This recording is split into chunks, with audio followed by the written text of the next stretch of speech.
Good morning, folks. So I thought as I was up early enough I'd get a video in before work because this evening I am fairly busy. Today I wanted to talk about coping strategies, just fun things and fun tips I have for getting through what is going on together. I am making a lot of videos about mental health and about all that kind of thing, so I will leave some links to other videos so you can go check those out. Essentially right now it's about living in the moment and coping and just kind of getting through this weekend, I'll be honest. So first of all, I used the first page of my planner today, which is cool. I found it really useful actually to write notes for vlogs and such so that I can just read as I'm going, which is quite cool. Be kind to others and most importantly to yourself. I'm very into kindness being a mantra and making time for things being a mantra too. So I've written down some things that I think will help me going forward and I'd like to share them with you, so it's a bit of a happier video, I suppose. So challenge unwanted negative thoughts. So what I mean by this is generally over the years my brain has become very accustomed to making negative thought patterns, and obviously that creates a physical reaction within your body. So that just means that if I'm thinking negatively, the things that are associated with negative behavior patterns and like the chemicals and the hormones that are generated when you're generally making those connections happen more often, and they happen without you thinking about it. So very, very quickly something that was your conscious cognitive brain doing stuff became subconscious, and now I'm having to try and unlearn that unconscious behavior, because the more we do something, the quicker our brain can access it. I'm fairly aware most of the time that I'm doing something, or I might ramble for a couple of minutes and then be like, wait a second. My kind of plan is if I can catch those thoughts in the moment and not dismiss them but correct them. So not say that doesn't matter, because generally when you have a thought and you bat it away, your brain is very quickly like, well, I'm not satisfied. You didn't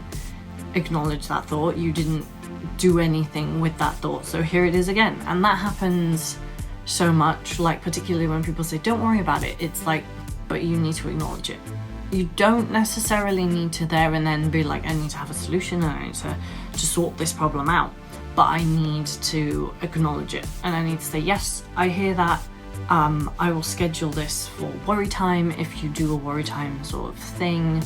Acknowledge the thought and kind of say, okay, but you're making this assumption. And like the more we correct our brains and their thoughts, because a lot of the time my worries stemmed from guessing that something's going to happen and predicting the future and a possible outcome, and that's really bad because that keeps me in my comfort zone and stops me from actually tackling the problem. So what works in the short term doesn't always work in the long term.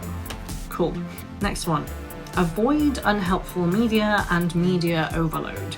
So I've noticed in the past few days, weeks, months, call it what you will, that social media really isn't my friend.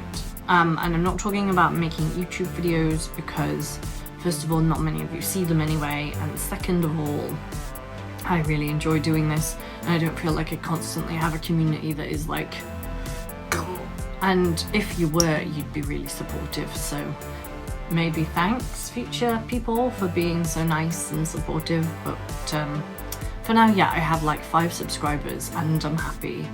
Twitter, I always feel like, is walking into a room full of conversations that are already happening. And what I find really strange about that is if somebody's having an argument and they've been having an argument for 10 minutes, they're passionate and they're bringing things in and they're waving their arms around and that would encourage people to go over. But for me, like, I would be like, the most unnatural thing in the world would be to go thumb back through everything they're saying. So go over to them and ask for a recap and then join in and say, oh, well, I feel this and I feel that. Like, it's sort of like walking into a snapshot of a room where people are all talking at once, and that would be an overwhelming experience if that were to physically happen. So I'm kind of like, I'm distancing myself from that. Also, avoid news sites. So I find it really difficult to do this because I'm always knowledge sifting.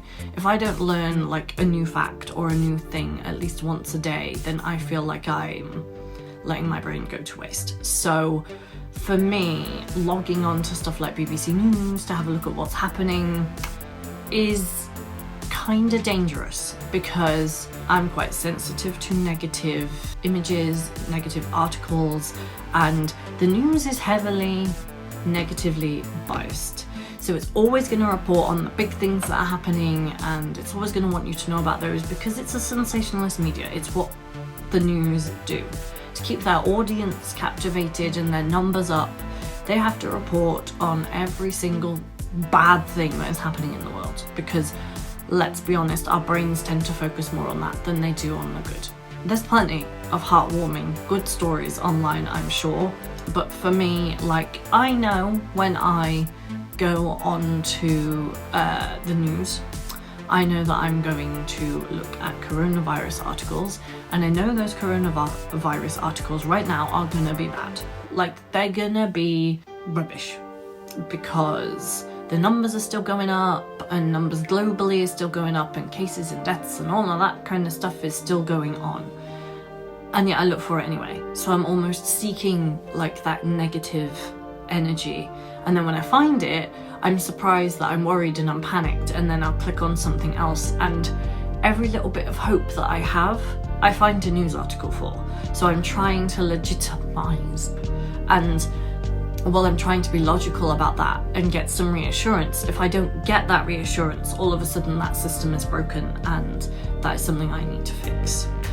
Make plans for events at home. So this is something I really want to try, and I'm really quite intrigued to try, is the idea of like, if you're missing like a coffee morning, or you know, you used to go out for coffee or for a hot chocolate or something with your friends or with your family, and there is nothing to stop us communicating in that way with our friends and family through the media of video calls or messages, you know, even texting if that's more suitable for you, or calling people over the phone. Sitting down with a cup of tea or a coffee or whatever your favorite beverage of choice is, making sure that you plan a time, that you're up, that you're dressed, that you're ready, and it's almost as if you're like going out. But then move to another room, sit down with a cup of tea and talk about things, talk about how you're feeling, talk about how you might be responding to stuff. Like, have a good chat, just do that. That sounds like a brilliant idea to me, and I don't know why I haven't thought of it before. The other one is obviously I live in really comfortable clothing, which is really, really nice 99% of the time, but I like to occasionally make an effort and get dressed and put on some nice smelling fragrance and go on like a date night kind of thing. And the answer to that is plan your anniversary, plan important events and do them. Like, even if you have to get inventive and come up with a menu and, like, you know, set up your table like it's a restaurant, do something different within that space, because I think that's really gonna help us. Likewise, things like organising quizzes and fun stuff to do with your friends. There's such a wealth of stuff you can do online now that is great, and we need to be embracing that, but we also need to be planning that so that our lives have some sort of routine and structure to them. Make time to check in on friends and family. So this one's important because, as I'm sure you're aware, everybody is feeling kind of bummed right now. If you're lucky enough to live with someone, then obviously that's great because you can talk to them about things, but also, you know, check in with your parents, check in with your grandparents, check in with everybody you care about, because making these connections now is going to be far easier than making connections when we're out of this and suddenly there's 101 things that we want to do and we just don't know what to do first. Which brings me to my next point, is think about what you can do in the moment as opposed to making a when this is over list. So it has been very, very, very tempting to make a bucket list of things that we want to do this year, or make a list of things I want to do when the pandemic ends or when lockdown ends. The problem with these things is we're writing things down to think about in the future, and living in the future or living for the past is not when our mind's at our healthiest. We need to be thinking in the present, which means that writing a list of things you want to do in the future is all well and great, but if you keep thinking about that future and thinking about, oh well, I'll be able to do this when this is over, then you'll be constantly waiting. And we get kind of or at least I get kind of impatient when I'm waiting. So it's nice to have something to look forward to. Absolutely, write those lists. Write a plan of exactly what you're going to do, but make sure that you also write a list as equally compelling of stuff that you can do right now. So things that you enjoy, things that you like to do, that you can do in the current situation, whatever that be, because then you can go through that list and you can do those things. And even if you're like, well, that's not very exciting, if it's exciting to you and it gives you pleasure and it gives you happiness, write it down, because nothing is too small to change your day.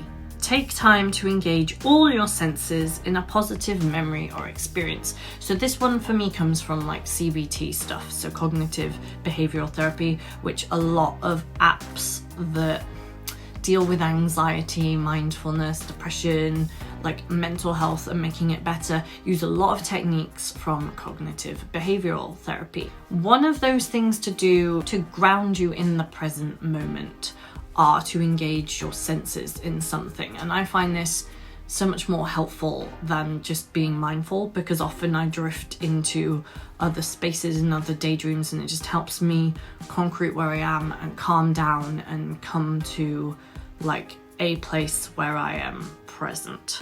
So the example I think I thought of yesterday that I used was a jam donut.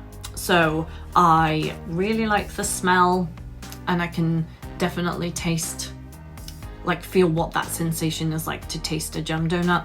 So I had this idea of a freshly baked jam donut that was sitting on the side of a windowsill and engaging all your senses. So what can you see?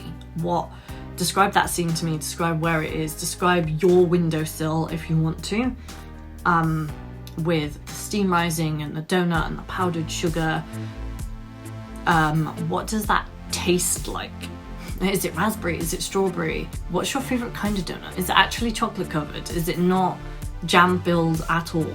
What does it smell like? It probably smells quite sweet and doughy and bready, and it fills the room. And right, what do you feel when you touch it, when you pick it up? Does the powdered sugar go all over your hands? Oh, what can you hear? The scene around you. Are you in a coffee shop? Are you in your house? Can you hear the pipes whirring? What kind of things are going on? And I find what I love about doing it in the present moment is you're obviously grounding yourself, but what you're doing when you have a positive memory is you're making a positive connection to something. And that's probably going to make you want to go have a jam donut. But if it doesn't make you go have a jam donut, then it will also hopefully put you in a place where you are happy and where you are thinking actively about something that is positive. And you, by engaging all 5 senses, are making your brain work that little bit harder on depicting a positive thing. And that I find so much more beneficial to me than to scribble something down that's positive and then never look at it again. And yeah, that's essentially it for my top tips. I will obviously keep checking back in and finding out whether they're working, whether they're things that I think do actually help, or whether they're things that actually sound really good but don't help me at all. Let me know what kind of things you guys do to unwind and to de-stress and to just keep your mental health in check, because it's a really difficult time at the moment to be, and we're all going through it, and we all need to remember as well. I think the biggest thing for me is that when you're thinking about, oh, but I can't possibly control all my thoughts, or I can't possibly not worry about these things, you're kind of looking at it the same way you would look if you were to enter a gym and you see the maximum weight for that you're able to lift, or you think you'll ever be able to lift. You're looking at, like, well, I want to be muscular and I want to have rippling pectorals and I want to be the perfect body shape and the perfect body type and the perfect weight right this second. Mental health is exactly the same. It doesn't work like that. You need to get on the treadmill each day. You need to, the figurative treadmill, you need to start practicing good mental health for you to get to that place where it becomes second nature and it becomes this muscle that you have built and you have reconnected, you have rewired to think the way that you want to. And it's not easy. And, you know, I don't think this feeling of satisfaction and I'm finally there is ever achieved. I think that's a huge fallacy that we all buy into, is this, like, there's a happiness bar that I can completely fill up all the way, and then when I get there, I'm satisfied, I'm done. It's not true. I think your whole life you are literally working towards things, and the beauty of that is we never get there, so we never fail.